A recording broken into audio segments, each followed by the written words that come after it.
शांति। ओम शांति। आज 7 अगस्त 2024 प्रातः मुरली ओम शांति बाप दादा मधुबन। आज प्यारे बाबा कहे, मीठे बच्चे, याद की यात्रा से ही तुम्हारी कमाई जमा होती है। तुम घाटे से फायदे में आते हो, विश्व के मालिक बनते हो। तो दीदी इस बात को थोड़ा समझाएंगे। ओम शांति दीदी। तो बाबा ओम शांति। ये बात, ओम शांति। तो बाबा यहाँ इस बात को समझा रहे हैं कि याद की यात्रा से तुम्हारी कमाई जमा होती है। यानी जो हम इस कल्प में जैसे ही हम पाठ बजाना शुरू करते हैं तो द्वापर से लेके हम बाबा को भूल जाते हैं। और सतयुग त्रेता में तो भक्ति होती नहीं है। तो ठीक बाबा ये इस बात की समझाने दे रहे हैं कि संगम युग में ही आप मुझे याद करते हो। जब हम बाबा को याद करते हैं तो हमारी कमाई बढ़ती है। ठीक जन्म लेते लेते हम अपनी जो भी कमाई था उसको सब हमने खत्म कर लिया, अभी घाटे में पड़े।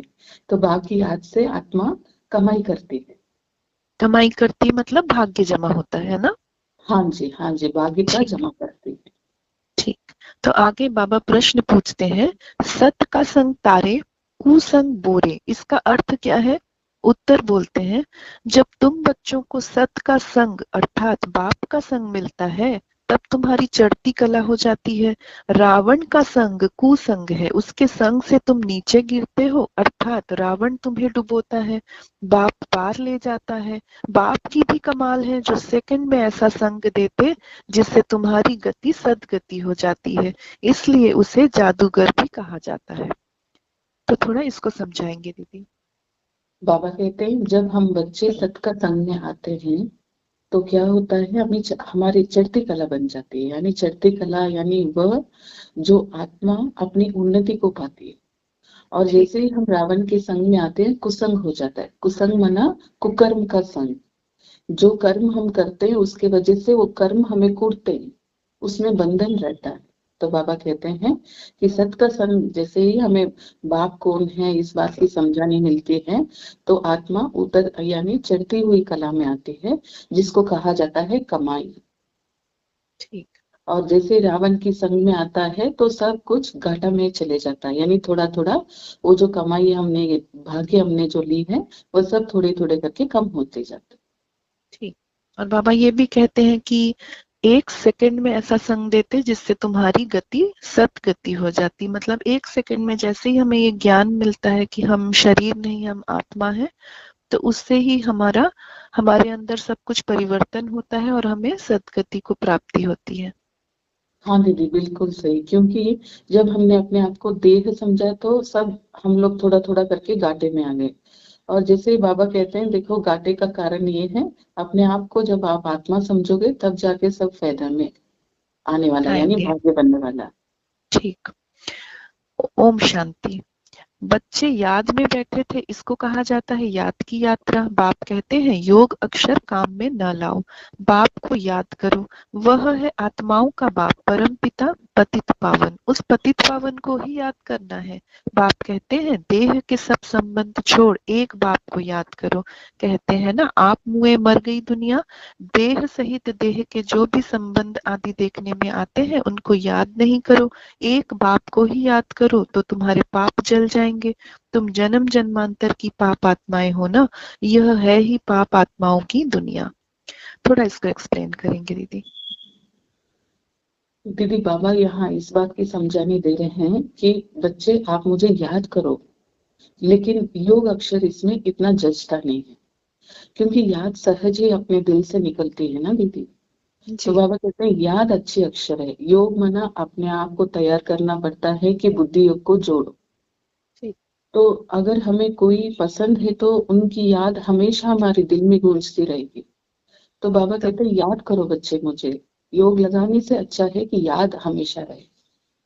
क्योंकि याद एकदम इजी है और बिल्कुल आसानी से हम किसी को भी जिसको भी चाहते हैं उसको याद कर सकते हैं, लेकिन योग करने के लिए बहुत मेहनत करनी पड़ती है। सही बात दीदी।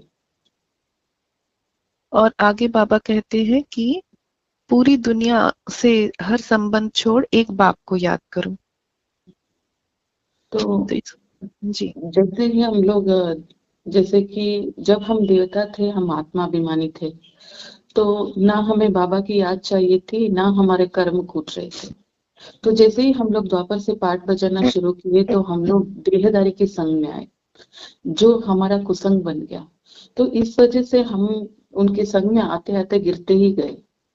तो बाबा कहते हैं इसके लिए अब जिससे आप लोग गिरते आए हो उसको याद करना बंद करो, और मुझे एक बाप को याद करो जिसकी याद से आपने सत्युग की प्राप्ति को पाई है। तो इसके लिए बाबा कहते हैं सबको भूलो और मुझे को याद करो। और इसी याद से हमारे सारे पाप भस्म होने वाले हैं। सही सही बात। तो आगे बाबा कहते हैं, जी बोलिए। बताइए। नहीं बताइए दीदी, ठीक बोला आपने, आगे बताइए। आगे बाबा कहते हैं पाप सब कट कर पुण्य कैसे जमा हो, पाप की याद से ही जमा होंगे। आत्मा में मन बुद्धि है ना, तो आत्मा को बुद्धि से याद करना है। बाप कहते हैं तुम्हारे जो भी मित्र संबंधी हैं उन सबको भूलो, वह सब एक दो को दुख देते हैं। एक पाप करते हैं जो काम कटारी चलाते हैं, दूसरा पाप फिर क्या करते हैं, जो बाप सर्व का सदगति दाता है, बच्चों को बेहद का सुख देते हैं अर्थात स्वर्ग का मालिक बनाते हैं, उसे ही सर्वव्यापी कह देते हैं। तो थोड़ा ये समझाएंगे दीदी। हाँ दीदी, जैसे बाबा कह रहे हैं कि एक हम सबकी याद में थे तो उससे पाप बढ़ गया, और दूसरी बात बाबा को हमने सर्वव्यापी कह दिया। जी देखिए जैसे ही हम देह के संबंध में आते हैं, आकर्षण में आते हैं, तो क्या होता है, ये जो कर्म है वो बंधन में बन जाती है, और वह बंधन ही हमसे ऐसे कुकर्म करवाती है जो हम उसी में बंधे हुए चले जाते हैं आगे। तो बाबा कहते हैं ये एक पाप का बोझा है जिसको मैं एक पतित पावनी आके उतारता हूँ, यानी सही राह आपको दिखाता हूँ। उस राह में चलते मुझ एक के साथ आप बुद्धि जब जोड़ते हैं आत्माभिमानी बन के, यानी अपने आप को आत्मा समझ मुझे परमात्मा समझ, जब आप बुद्धि जोड़ते हैं तो आपके पाप भस्म होते हैं। और दूसरी बात बाबा कहते हैं कि आपने मुझे सर्वव्यापी कह दिया। जी तो बाबा कहते हैं मैं तो परम पवित्र परम धाम का निवासी हूँ, लेकिन आपने तो मुझे टिक्कर बित्तर बिल्ली जानवर सब में मुझे आपने ये बात कह दी कि बाबा तो सब में है, परमात्मा तो सब में है। तो ये बात तो बहुत गलत की ना हमने। इवन अगर हम ये भी कहते हैं कि मनुष्यों में सबके अंदर भगवान है, जो कि भक्ति मार्ग में ऐसा कहा जाता है कि सबके अंदर भगवान है, तो भी गलत है, क्योंकि आज इतनी बड़ी बड़ी पाप कर्म हो रहे हैं दुनिया में, तो अगर भगवान सबके अंदर है तो ऐसे पाप कर्म कैसे हो रहे हैं। सही बात। वैसे तो हम भगवान को ऊंच मानते हैं ना दीदी, तो उनके अंदर तो ऊंच यानी श्रेष्ठ गुण होते हैं। तो आज आज जबकि इंसान इतने में आ गया कि एक दूसरे को मार देते हैं, माँ बाप को भी मार देते हैं, तो इतने अवगुण मनुष्य में है, तो अब आप मनुष्य को तो छोड़िए जानवर में भी आपने डाल दिया भगवान को। सच बात है। तो इसी से बाबा को बहुत ग्लानि हो जाती है भगवान की, इसी से। सही सही बात।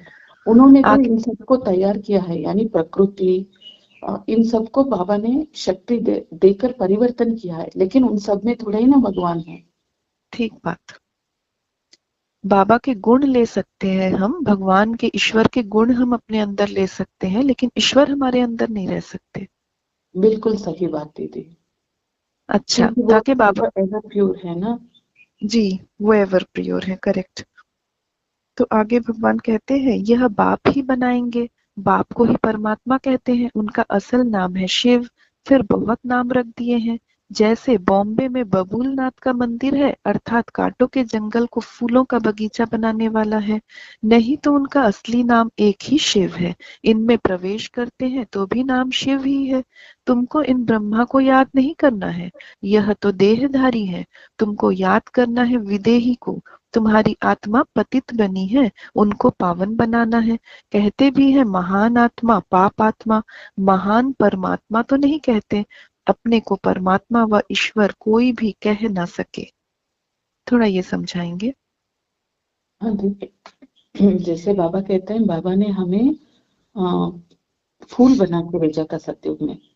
तो जैसे ही हम लोग द्वापर में आ गए तो अभी हम कांटे बन गए। तो बाबा कहते हैं कि मैं कांटों को फूल बनाता हूँ, यानी कांटे यानी किसी में कोई अच्छे गुण है ही नहीं, बस सब एक दूसरे को दुख देने वाले सब कर्मों पे।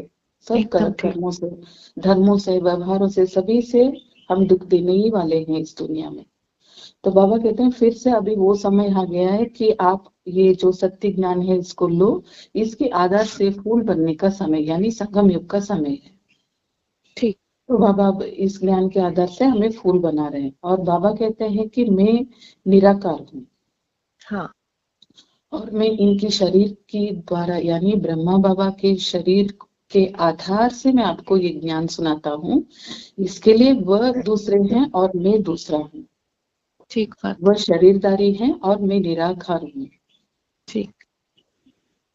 तो इसलिए बाबा कहते हैं कि तुम्हें सिर्फ मुझ निराकार परमात्मा को याद करना है, जिससे तुम बिल्कुल पवित्र बन जाओगे। जी हाँ जी, सही। क्योंकि वह जो श्री यानी ब्रह्मा बाबा है वह देहधारी है, उनका रथ चुना गया है, इसके लिए शिव बाबा उनमें प्रवेश होकर हमें ज्ञान सुनाते हैं। तो उन द्वारा भी हमको शिव बाबा निराकार ज्योति बिंदु को ही देखना है, ना कि ब्रह्मा बाबा की शरीर। बिल्कुल। आगे बाबा कहते हैं सन्यासी सन्यास करते हैं इसलिए पवित्र आत्मा है। बाप ने समझाया है वह भी सभी पुनर्जन्म लेते हैं। देहधारियों को पुनर्जन्म जरूर लेना पड़ता है। विकार से जन्म ले फिर जब बड़े बालिग बन जाते हैं तो सन्यास कर लेते हैं। देवताएं तो ऐसे नहीं करते, वह तो एवर पवित्र हैं। बाप अभी तुमको आसुरी से दैवी बनाते हैं। दैवी गुण धारण करने से दैवी संप्रदाय बनेंगे। दैवी संप्रदाय रहते हैं सतयुग में, आसुरी संप्रदाय रहते हैं कलयुग में। अभी है संगम युग, अब तुमको बाप मिला है, कहते हैं अब तुमको फिर दैवीय संप्रदाय बनना है जरूर। अच्छा थोड़ा दीदी। समझाएंगे दीदी? अच्छा, बाबा यहाँ पवित्रता के बारे में समझा रहे हैं। सन्यासी लोग भी पवित्र रहते हैं और देवताएं भी पवित्र रहते हैं, और संगम युग भी पवित्रता के बारे में बाबा यहाँ तीन समझा रहे हैं, तीन बात की समझाने दे रहे हैं। तो जैसे सन्यासी पवित्र रहते हैं तो मना वह तो जब गर्भ से जन्म लेते हैं तो उनके माँ बाप तो अपवित्र ही रहते हैं, यानी उनकी जन्म अपवित्रता से होती है। ठीक। लेकिन वह लोग क्या करते हैं, जैसे ही थोड़े समय गुजरता है तब जाके पवित्रता की समझानी लेके वह सन्यास करते हैं। लेकिन जो सत्युगी देवता होते हैं वह पैदाइशी ही वह लोग प्योर होते हैं, क्योंकि उन्होंने संगम युग से ही प्योरिटी का ज्ञान लिया हुआ है। ठीक। तो बाबा कहते हैं संगम युग, यानी जैसे ही बाबा आते हैं बाबा हमें समझाने देती हैं कि आपका पवित्र प्रवृत्ति मार्ग है। संगम युग से ही वो जो ज्ञान लिए हैं वो पवित्रता का, तो सिर्फ ज्ञान ही नहीं लिए हैं बल्कि संगम युग में ब्राह्मण आत्माएं पवित्रता के साथ चलते हैं, धारण भी किए हैं अपने जीवन में उस ज्ञान को। बिल्कुल सही दीदी। ज्ञान हमें इसके लिए मिलता है कि हम इसे धारणा कर सके, क्योंकि बिना धारणा के हम लोग प्राप्ति को प्राप्त नहीं कर सकते ना। ठीक। तो भक्ति और ज्ञान का यही अंतर है। भक्ति में क्या करते हैं, सिर्फ पढ़ते रहते हैं, उसको सुनते रहते हैं, लेकिन उसको जीवन में धारणा में नहीं लाते हैं। जैसे कि वहां पे कहा जाता है कि आप समझ लीजिए कि हमें सद्गुण भरने हैं, तो कहाँ हम लोग भक्ति में सद्गुण भरते हैं, सद्गुण का जब समझ ही नहीं है। लेकिन संगम युग में जैसे ही बाबा आते हैं पहले हमें ये समझाने देते हैं, बच्चे आपको परिवर्तन होना पड़ेगा, उसी का नाम है पुरुषार्थ। तो जैसे हम पुरुषार्थ करेंगे तब जाके आगे हम लोग पवित्र प्रवृत्ति मार्ग में रह सकते हैं, यानी यहाँ पे सब हमारा आत्मा में संस्कार रिकॉर्ड होगा, और यहीं से हम ब्राह्मण जीवन में शुरू करेंगे, और वो आगे जाते जाते वो प्रैक्टिकल में हमारे जीवन में सतयुग और त्रेता में वो आएगी आत्मा में संस्कार। ठीक। तो बाबा आगे कहते हैं ब्रह्मा नाम तो इनका अपना है, इसने सन्यास किया तब नाम ब्रह्मा रखा है। ब्रह्मा नाम तो इनका अपना है, इसने सन्यास किया तब नाम ब्रह्मा रखा है। तुम हो ब्रह्मा कुमार कुमारियां, नहीं तो ब्रह्मा कहाँ से आया? ब्रह्मा है शिव का बेटा। शिव बाबा अपने बच्चे ब्रह्मा में प्रवेश कर तुमको ज्ञान देते हैं। ब्रह्मा विष्णु शंकर भी इनके बच्चे हैं। निराकार बाप के सब बच्चे निराकार हैं। आत्माएं यहाँ आकर शरीर धारण कर पाठ बजाती हैं।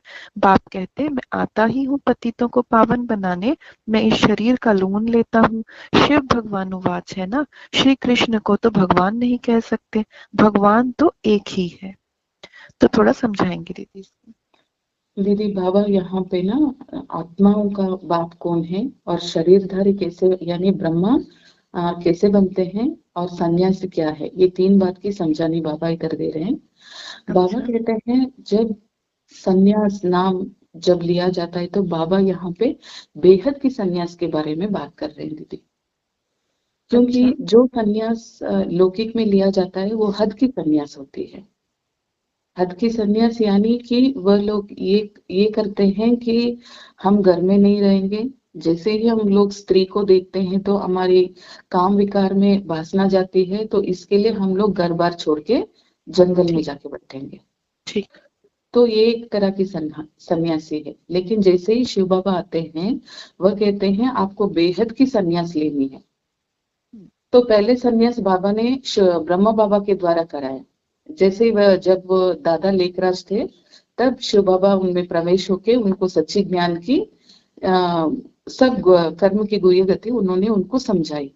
तब जाके पहले पहले ब्रह्मा बाबा ने सन्यास ली बेहद की, यानी इस और दुनिया में रह। हाँ ठीक, जी बेहद का सन्यास मतलब ऐसा कि हम घर द्वार में रहते, सबके बीच में रहते, अपना सबको स्नेह देते, कर्तव्य करते, लेकिन मन इस दुनिया से हटा के एक भगवान पे टिकाते।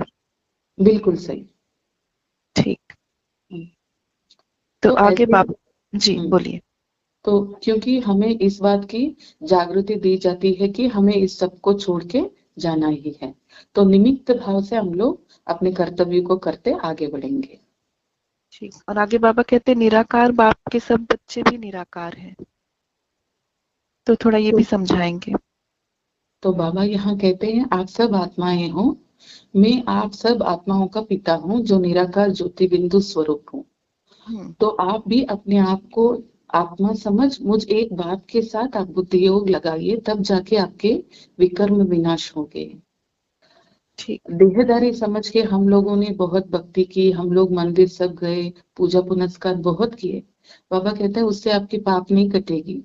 जब आप समझोगे अपने आप को आत्मा, क्योंकि आत्मा में ही सब रिकॉर्ड है, पाप का पुण्य का सब। इसका तो जब मतलब ये अपने कि जैसे भगवान ज्योतिर्बिंदु है, हम आत्माएं भी ज्योतिर्बिंदु ही हैं। हाँ बिल्कुल सही। हम ठीक। सिर्फ देह लेते हैं अपनी पाठ बजाने के लिए, असल में हम आत्मा ही है।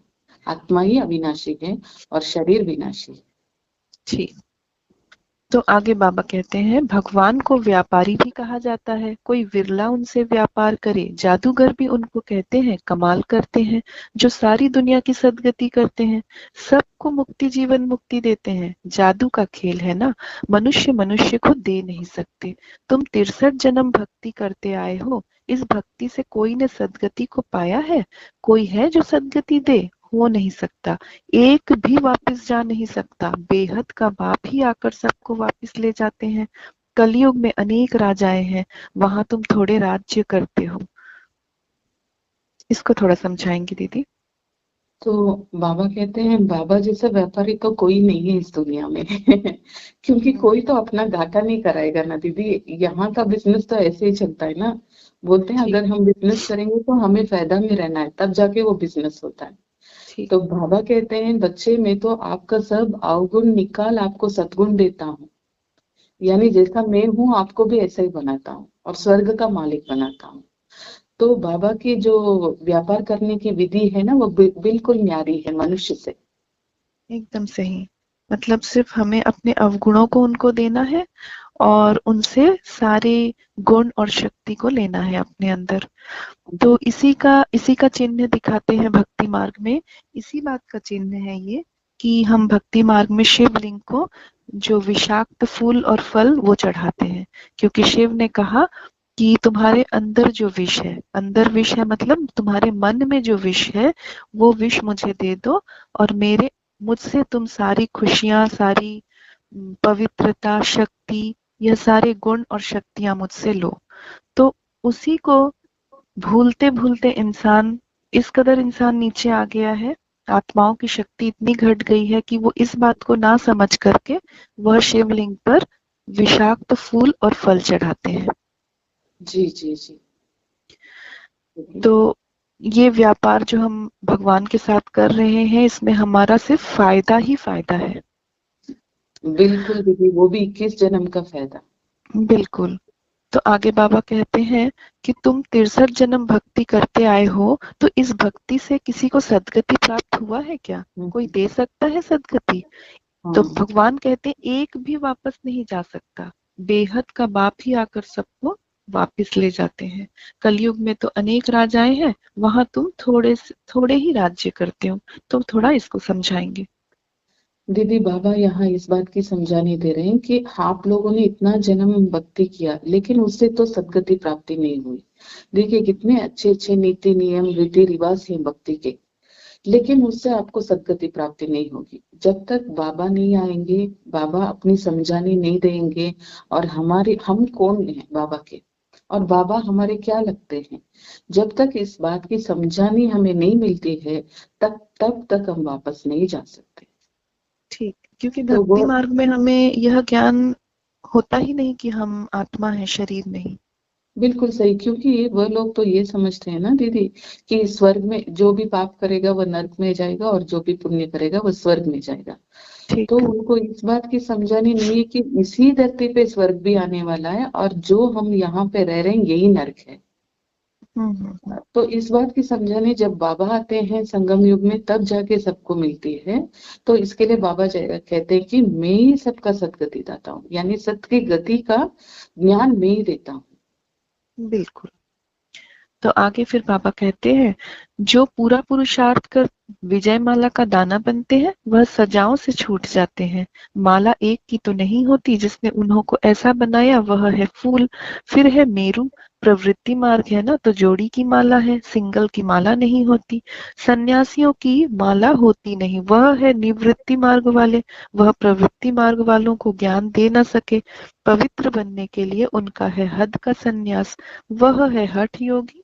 यह है राजयोग, राजाई प्राप्त करने के लिए बाप तुमको यह राजयोग सिखलाते हैं। थोड़ा एक्सप्लेन कीजिएगा।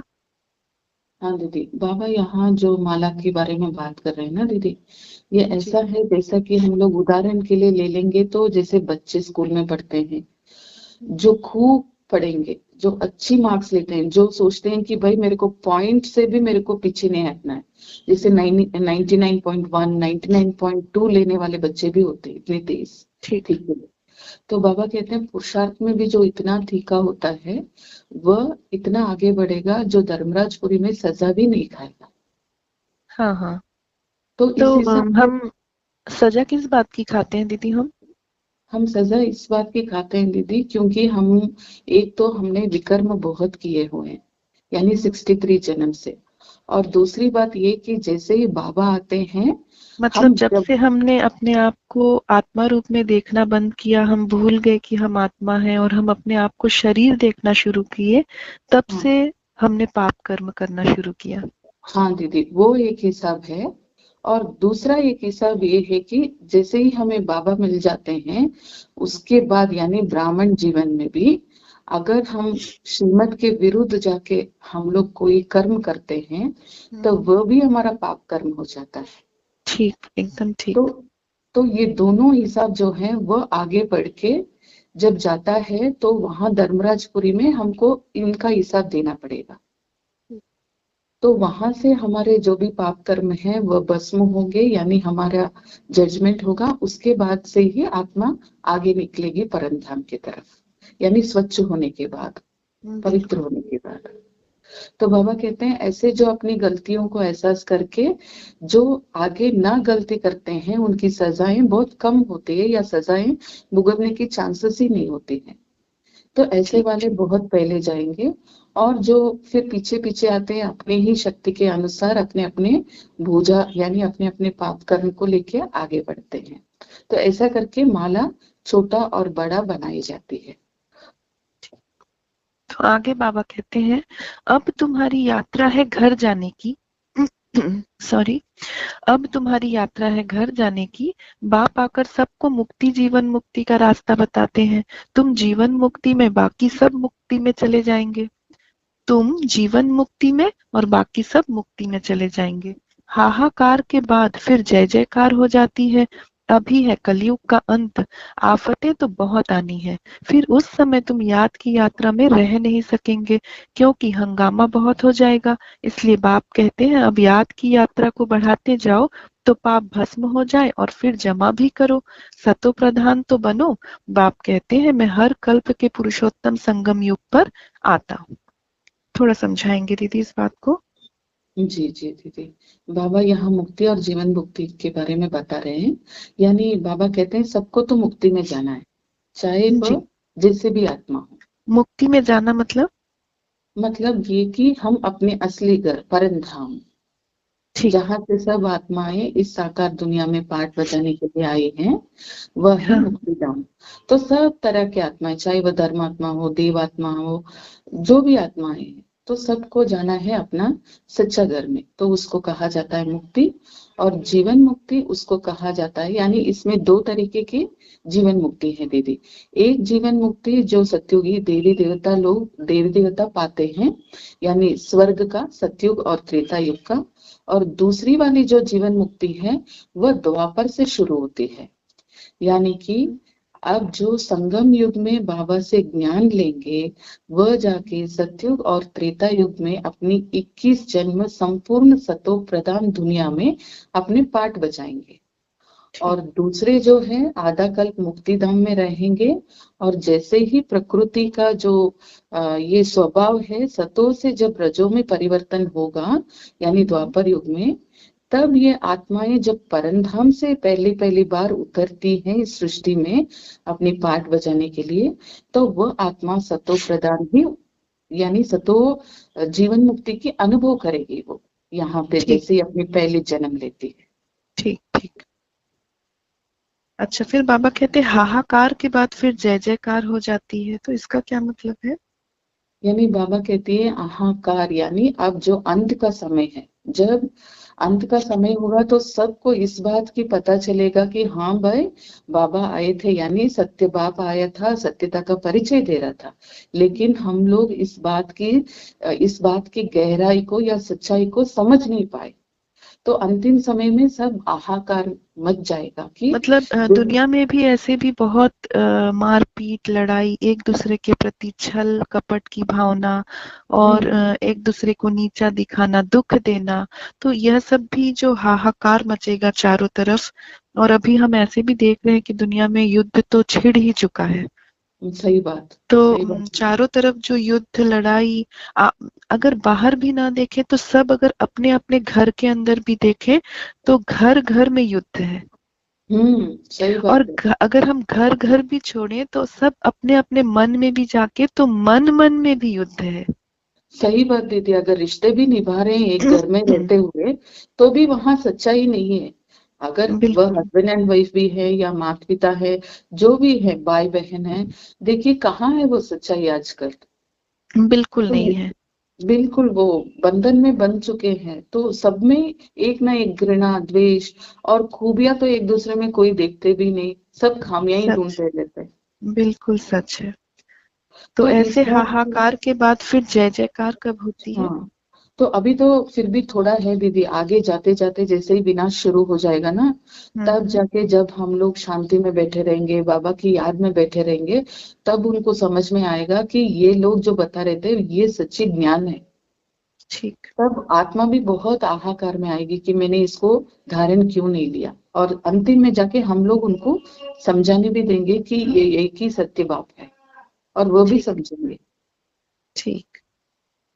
तो उसी से फिर जो बाबा ने ज्ञान दिया है उसकी जय जयकार होगी, हाँ, भगवान की जय जयकार होगी, मतलब निराकार परमात्मा की जय जयकार होगी, और साथ में निराकार परमात्मा के हम ब्राह्मण बच्चे जो हैं हमारी भी जय जयकार होगी। सही बात दीदी, क्योंकि बाबा कहते हैं ना, एक भी आत्मा यहाँ से परमधाम में यानी सूक्ष्म वतन तक तो पहले आ ही नहीं सकती है जब तक वह ये ना जाने कि उसका सच्चा बाप कौन है, यानी वह आत्मा है और परमपिता परमात्मा ही उनके सच्चे बाप है या पिता बिल्कुल, है। हम्म, मतलब निराकारी परमपिता परमात्मा। हाँ जी, हाँ। अच्छा, तो अभी है कलयुग का अंत, आफतें तो अभी और आनी है। इस समय तुम याद की यात्रा में नहीं रह सकेंगे, क्योंकि हंगामा बहुत हो जाएगा। इसलिए बाप कहते हैं अब याद की यात्रा को बढ़ाते जाओ तो पाप भस्म हो जाए और फिर जमा करो, सत्व प्रधान तो बनो। बाप कहते हैं मैं हर कल्प के पुरुषोत्तम संगम युग पर आता हूँ। तो थोड़ा ये बताएंगे कि बाबा जो कह रहे हैं कि अभी याद की यात्रा को और बढ़ाते जाओ। तो दीदी ऐसा है, बाबा इस बात का हमें सावधानी दे रहे हैं। अभी बाबा आके कह रहे हैं अभी थोड़ा टाइम बचा है, अंतिम समय आने ही वाला है, आगे बढ़ा है। तो बाबा जागृति दे रहे हैं, तो हमें पहले से ही अगर हम तैयार हो जाएंगे तो पुरुषार्थ भी अच्छी रीति हो जाएगी। कहीं कहीं ऐसी आदतें होती है दीदी, हमारे पास समय बहुत होता है तो हम लोग इस बात में केयरलेस रहते हैं कि अभी तो 1 घंटा पड़ा है, अभी तो 2 घंटा पड़ा है। ठीक। तो बाबा कहते हैं इस बार ऐसे आप लोग अलबेले मत बनो, तो जो समय मिला है उसका आप पूरा फायदा उठाओ और पुरुषार्थ करके आगे बढ़ो। क्योंकि बाबा कह रहे हैं कि आगे चल के जब चारों तरफ विनाश की हलचल होगी, चारों तरफ युद्ध या कोई भी बातें इस तरह से प्राकृतिक आपदा या कुछ भी बात ऐसे होगी, तो हम अपने चारों तरफ जब हाहाकार देखेंगे, त्रासदी देखेंगे, इतना दुख देखेंगे, तब मन बाबा में नहीं लगा पाएंगे। तब सिर्फ बाहरी ओर मन लगा रहेगा। वो सब देखकर हमारा मन बुद्धि का जो योग है वो बाबा से नहीं लग पाएगा। इसलिए बाबा कहते हैं अभी शांति में हो तो अभी पूरा समय को बिल्कुल यूटिलाइज करते हुए एक बाप को, निराकार परमात्मा को याद करते हुए अपनी कमाई जमा कर लो, अपना भाग्य बना लो। हाँ सही दीदी, क्योंकि जब हमारे चारों ओर वायुमंडल थोड़े बहुत ठीक हैं, अभी हाँ। हम जमा नहीं करेंगे तो वैसे वायुमंडल में हम लोग कैसे जमा कर पाएंगे। ठीक। तो कम और से ये कम अभी जमा की थोड़ी करने बहुत का, तो बच जाएगी। जी, अभी ये जमा करने का मतलब भी यही है कि जैसे हम बैंक में रुपए जमा करते हैं अपने हाँ बुरे दिनों के लिए, कि कभी अगर हम बिल्कुल। इमरजेंसी हुआ तो हम इन रुपए से अपना काम चला सकेंगे। तो सेम वे में हम जो अपना भाग्य जमा करते हैं, तो वैसे विनाश के समय, बुरे दिनों में जब हम हमारा मन कहीं नहीं लगा पाएंगे, तब यह भाग्य जो अभी जमा करेंगे उस समय हम उसको यूटिलाइज कर पाएंगे। हाँ दीदी बिल्कुल सही, ठीक। तो बाबा आगे कहते हैं अब आत्मा से खाद निकले कैसे? योग अग्नि चाहिए, उनसे तुम्हारे विकर्म विनाश हो जाएंगे। आत्मा में चांदी तांबा लोहा पड़ गया है, यह है खाद। आत्मा सच्चा सोना है, अब झूठी बन गई है, वह खाद निकले कैसे? यह है योग अग्नि, ज्ञान चिता पर बैठे हो। आगे थे काम चिता पर, बाप ज्ञान चिता पर बिठाते हैं। सिवाय ज्ञान सागर बाप के और कोई ज्ञान चिता पर बिठा न सके। मनुष्य भक्ति मार्ग में कितनी पूजा करते रहते हैं, लेकिन किसको जानते ही नहीं। अभी तुम सबको जान गए हो, तुम सब देवता बनते हो, तो फिर पूजा की बात ही खत्म हो जाती है। थोड़ा एक्सप्लेन करेंगे दीदी। दीदी बाबा इस बात की समझानी दे रहे हैं, पहले पहले जब आत्मा उतरती है यानी इस दुनिया में अपनी पार्ट बजाने के लिए एकदम सोना रहता है, आत्मा सोने की स्टेज में रहती है।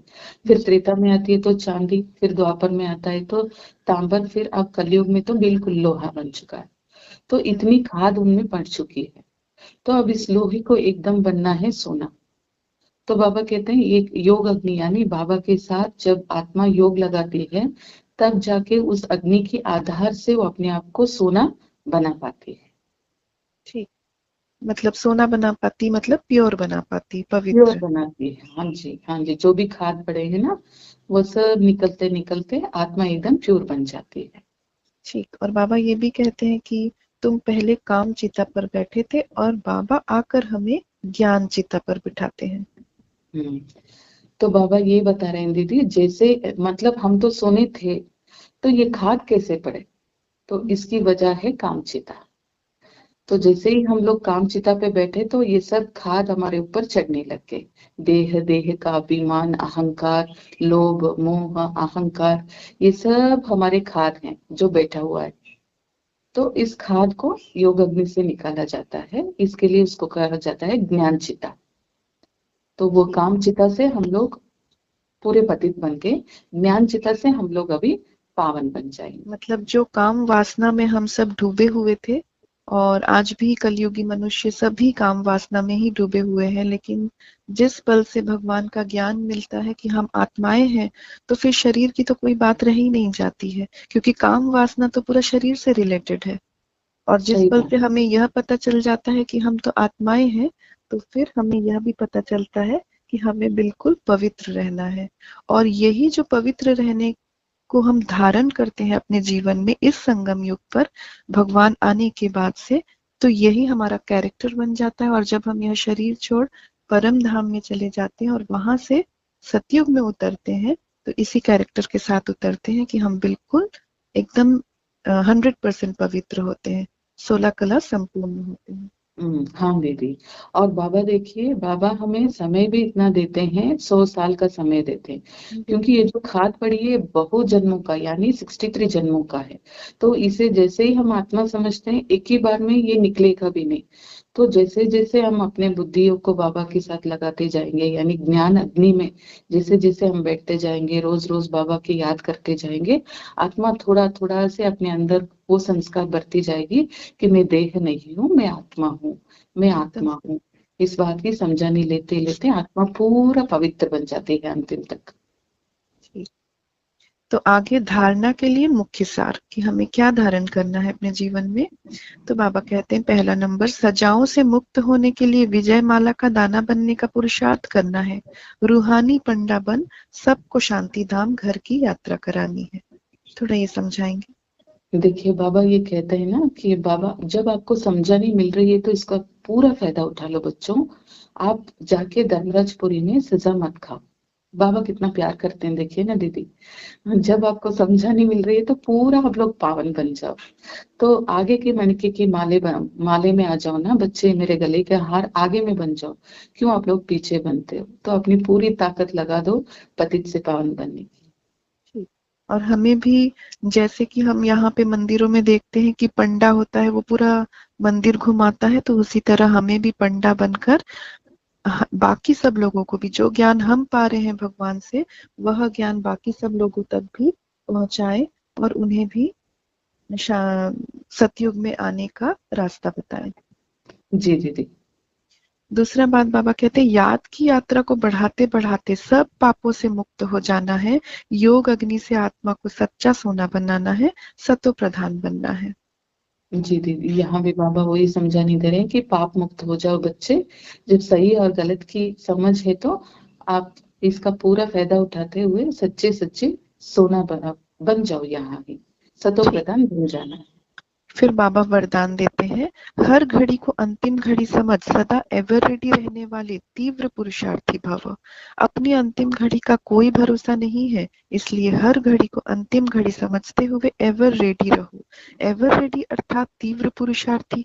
ऐसे नहीं सोचो कि अभी तो विनाश होने में कुछ टाइम लगेगा, फिर तैयार हो जाएंगे। नहीं, हर घड़ी अंतिम घड़ी है, इसलिए सदा निर्मोही, निर्विकल्प, निर्व्यर्थ, व्यर्थ भी नहीं, तब कहेंगे एवर रेडी। कोई भी कार्य रहे हुए हो, लेकिन अपनी स्थिति सदा उपराम हो, जो होगा वो अच्छा होगा। हम्म। देखिए दीदी, बाबा कहते हैं विनाश का तो बाबा कभी बताते नहीं कि इस समय पे ही होने वाला है। तो इसके लिए अचानक अचानक इस बात में आपको बहुत सावधानी देनी है बच्चे। कभी भी अंत घड़ी हो सकती है, तो हमेशा एवर रेडी रहो। ये मम्मा का भी मंत्र है ना दीदी, मम्मा कहते हैं ना हर घड़ी अंतिम जी। घड़ी। हर तो बाबा इस बात एकदम। की, हाँ तो क्योंकि बाबा। जब हम हर घड़ी को अंतिम घड़ी समझते हैं, तो हम देखते हैं कि जब दुनिया में भी किसी को ये पता चल जाए, डॉक्टर कह दे कि बस अब तुम तो 1 महीना ही हो या 5-7 दिन ही हो, कोई ये अगर कह दे, तो फिर वो क्या करेगा? वो सबके साथ बहुत अच्छा व्यवहार करेगा। जिन्होंने उनसे बुरा व्यवहार किया है उनको माफ कर देगा, और उन्होंने जिनसे बुरा व्यवहार किया है उनसे माफी मांग लेगा, सबके लिए शुभ कामना करेगा, सबको आशीर्वाद करेगा कि बाकी सबका जीवन अच्छा बीते। क्यों? क्योंकि अब उसे समझ में आ गया इस दुनिया में मेरा कुछ नहीं, मैं वापस लौटने वाला हूँ। तो इसीलिए बाबा समझाते हैं कि हर घड़ी को अंतिम घड़ी समझो, तो तुम ऑटोमेटिक मन तुम्हारा स्वच्छ हो जाएगा सभी के लिए। बिल्कुल सही दीदी।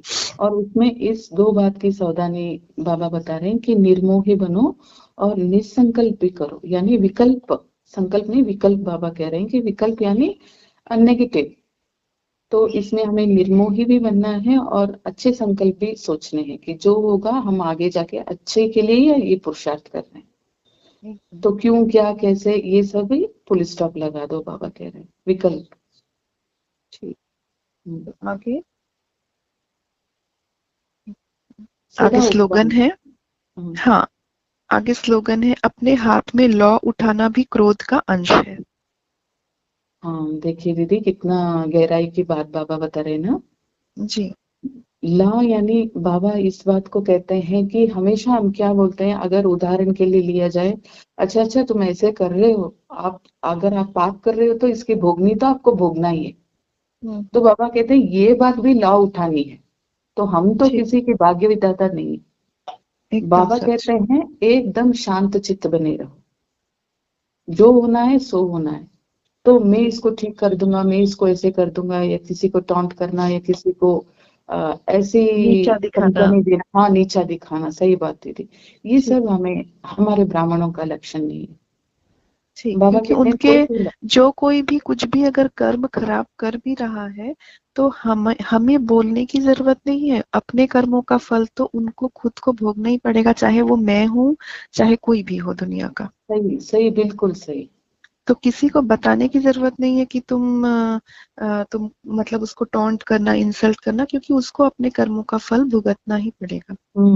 तो इसके लिए बाबा कहते हैं कोई भी लॉ को अपने हाथ में उठाना नहीं है, बस हमको समझानी देनी है। जैसा बाबा प्यार के सागर हैं, दया के सागर हैं, हमें बस वैसे ही बन के रहना है। जी, हमें भी अपने मन में उनके प्रति दया रखना है और उनको प्यार से समझानी दे देनी है कि क्या हाँ गलत और क्या सही। जी। आगे आगे उनकी मर्जी है कि वो कौन सा रास्ता अपनाएंगे। हाँ जी। ठीक, ओम शांति दीदी। ओम शांति दीदी। और आगे भी किसी को अगर ऐसे ही भगवान के ज्ञान का सुनना है, ज्ञान की बातें भगवान की, तो इस वीडियो के अलावा भी आप सभी से रिक्वेस्ट है कि सभी अपने अपने घर के आसपास जो भी ब्रह्मा कुमारी का सेंटर हो, गीता पाठशाला हो, वहां जरूर जाएं और जाकर भगवान का ज्ञान लें। ओम हाँ जी। शांति। ओम शांति।